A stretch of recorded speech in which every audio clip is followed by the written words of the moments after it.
Hey guys, Robert here, and I'm gonna try and keep this together. But if I break down the tears, please understand. Got the word about what with George Perez. Stage 3 Pancreatic Cancer. Inoperable. 6 months to a 6 to 12 months, and he's not taking treatment. He's ready to look out the rest of his years. The thing about George Perez, for me, I close my eyes and I think comics is always the artwork I would see. I've met the man twice at conventions, one of which was during his farewell tour. I had one of my characters, Jewel, drawn by him. What I loved best about Perez was he knew how much in demand his artwork was. He would do whatever he could to get as many people as he could every day at the conventions. Actually, I take it back, I met him 3 times. He was at my very first convention. I didn't know better. I found out he had filled out and I didn't even bother talking to him. Dumb on my part, but I made up for it. And he made sure that he got Jewel perfectly in my eyes.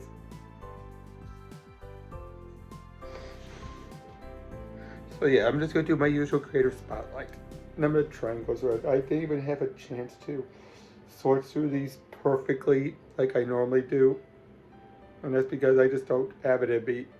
So I got what I can, and I'm going to end on my favorites of it. The first ones are going to be some of my favorites, but not all. First one I just want to get out of the way. He did some of the inking on Spider-Man Hobgoblin Lives with Roger Stern. He didn't do the artwork, that was Ron Friends, but he did do the inking, and it really helps make his Friends' artwork pop at all that. Even though that was, I'm pretty sure that these are some of Perez's inks. That's an easy one. Another inking job he had done was inking over Kurt Swan for Whatever Happened to the Man of Tomorrow. A great send-off for Superman, of course, and who better than Perez to help do that, right? I mean, he really emphasizes Swan's artwork. He makes it magic. And then there was, after Crisis on Infinite Earth, he and Marv Wolfman did History of the DC Universe. It's more text than anything, but just the artwork, all of the artwork he did in between the text, as always, is amazing. Even his handling on the John Byrne Superman, Krypton, perfect. As you already know about George, he just does so great at doing groups, but he also did some stuff that I completely didn't know at the time when I got him. Like, his work was on Superman. He's the one who gave us back the red eyes. I gotta find which ones he had done of this. Just a moment. No, that was our way. No, that's Jurgens.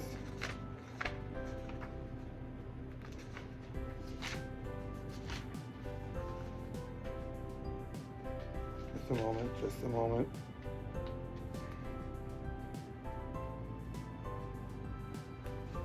Oh, come on.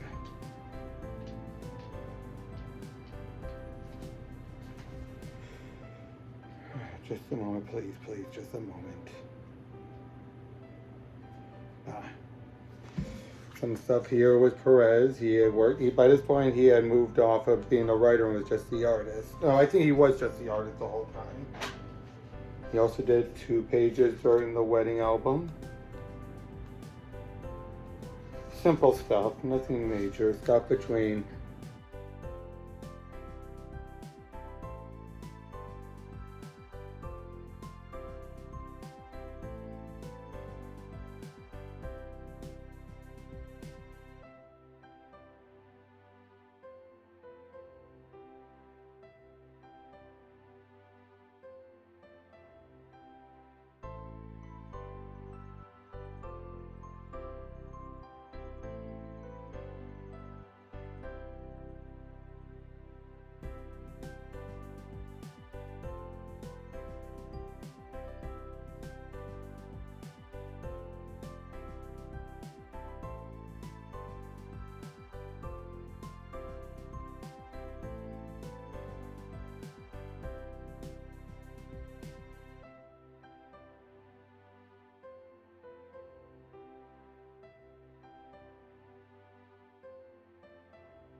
Sorry about that, I ran out of space on my phone. That was fine. Look at how he draws Thanos there. Amazing. Even when he was just a writer, not doing the artwork. Some cover ideas like Superman Silver Surfer, having Mixie and Impossible Man teaming up against the others. Brilliant. Why no one saw that or sooner? Oh, and then of course there's his infamous time working on the new 52 Superman. I feel so bad for him. He got so screwed over during this. He royally got screwed over, just not knowing what to do, trying to come up with his own ideas and everything. Just, it wasn't fair what happened with him. It wasn't fair at all. He also did an issue of the new 52 Supergirl. Not that bad, not that bad at all. It's a new version, look at Silver Banshee. And of course, you had his stint with Paul Levitt on World's Finest, Huntress Power Girl. And seriously, this is some of my best of his, one of my favorite of his work. You know how he drew the heck out of these two. Working alongside with Kevin Maguire as well. And he only did up to the first 8 issues or so, and also rotating with Shafu, I believe that's how you say his name, but just incredible. And you had him inking over his surrogate, not surrogate, but his spiritual son in artwork, Phil Jimenez. Well, no, Phil wrote this, and Jose Luis Garcia Lopez, definitely someone who you would also think about when it comes to artwork. He inked over, and it's brilliant. Just, I mean, just look at that cover even. Just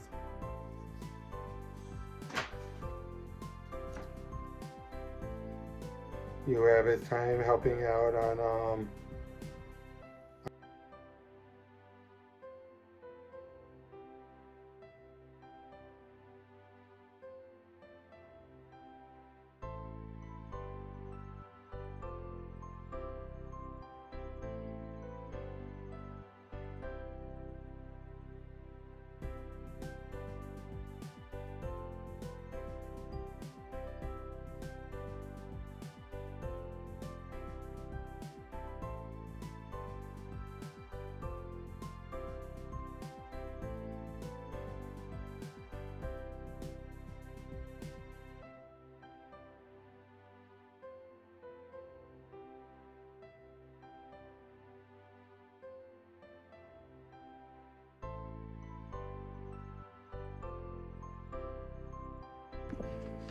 Sorry about that. Anyway, on issue 0 for Justice League, this was the one that started on with Rags Morales. He only did 1 page, but it was a good page. It was with the wedding of Donna Troy, just showing what the Trinity was doing during that point.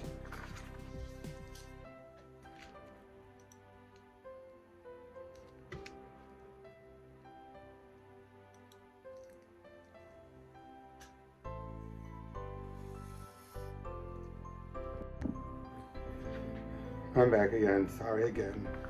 Then when you had DC Legacies, or DC Universe Legacies, he did a bunch of the artwork, either doing the pencils with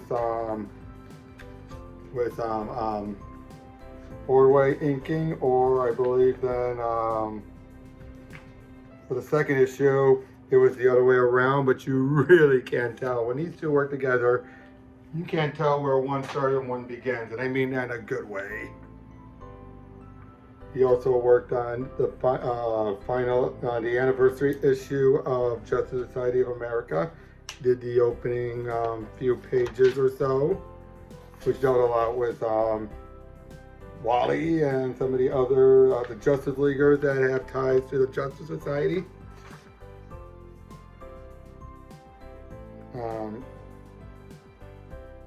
Again, 1 second.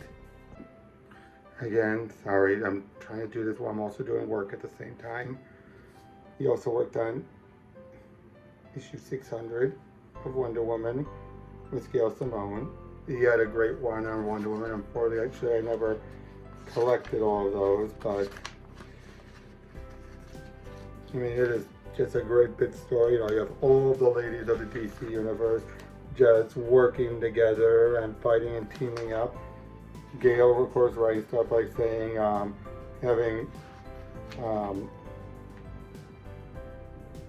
Rose Ravager say, she asked, I came, you know, stuff like that. And it even ties up a lot with Perez's run with Silver Hawk or whichever, I don't remember right now. But it was with Vanessa, the girl Vanessa.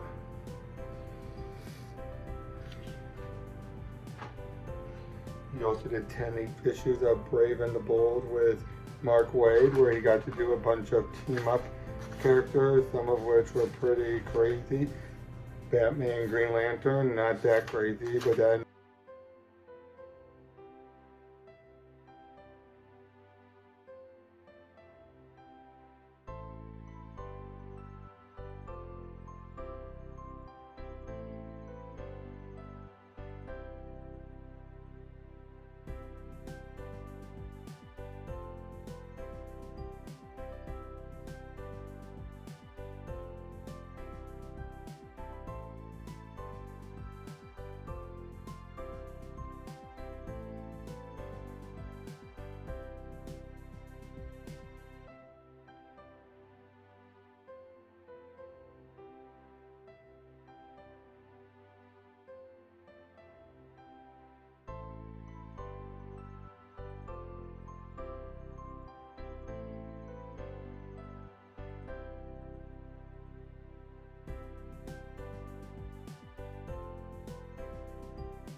about the rest.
Ultron, we would have words with thee. That is one of the best, another one of his best panels he's ever done. And he comes up with such great outfits for so many characters too. Some also not so much. Sorry, his Scarlet Witch outfit, not the best. But again, yeah, just such a lengthy run. Enough that even when he doesn't, like he only did a small portion of the same volume, omnibus volume, his name is still on the cover. And then, the big one. The one that was one of the books that got me into comics. Crisis on Infinite Earths. Not the one I originally bought, mind you. That is, who knows where that's at, but just look at that. Just, and giving me one of my favorite heroines of all time, Kimi Ohoshi, the female Dr. Light. Just whenever you think big events, Perez is automatically always tied with it. And then of course you have that ever famous cover, the La Pie cover.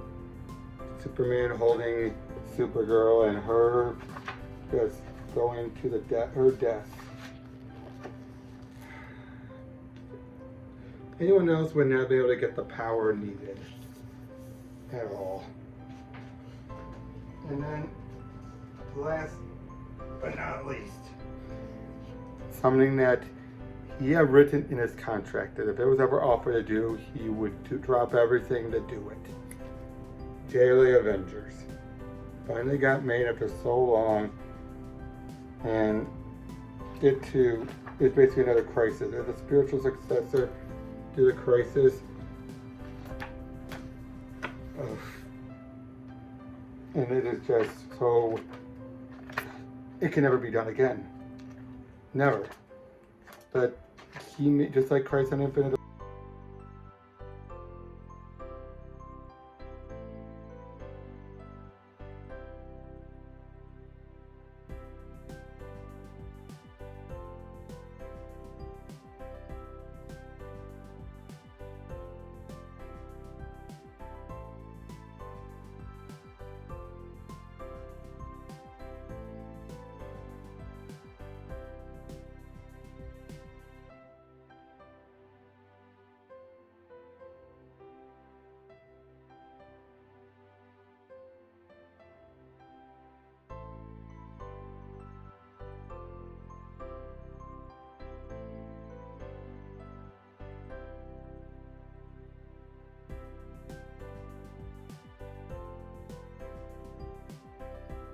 And I know he's still around now, but no, after everything he's been through, carpal tunnel, diabetes, losing his eyesight, causing him to retire, and now this, why can't he ever catch a break? You know? Why can't he ever catch a break? At least, as he said, he's surrounded by his loved ones. He had a great final tour with meeting all of his fans. The man lived a good life, a great life, and he left behind a legacy that will never be topped at all.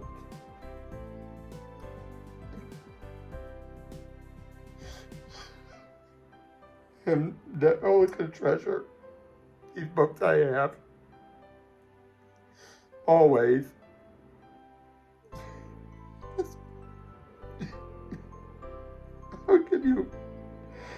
How do you react knowing that the person that defined comics for you is no longer going to be around soon? How do you react? Oh. Hours later in the news, and I'm still... It was one thing when he retired, because at least you knew he was going to be out there and fine, you know, doing what he can. But now finding out how bad his health's been just this past year alone, and then adding on this on top of it. Why is it always the best of us that has to suffer most? Why? I'm sorry, guys. I'm sorry. Just as an artist, as a comic creator, the creator in general of anything. Perez was always one of my favorites, more than anything when it comes to it. So much of the work he did, so much of the work he did, are some of my all-time favorites, especially Crisis being one of my first books I ever read, I ever bought. It's always been one of my biggest influences. Always. And I just had to share it all that he had. Always cherished. What times I had to talk with him when I met him those 2 times. This is always going to be one of my favorites. Always. And it was before, but now more so. Whenever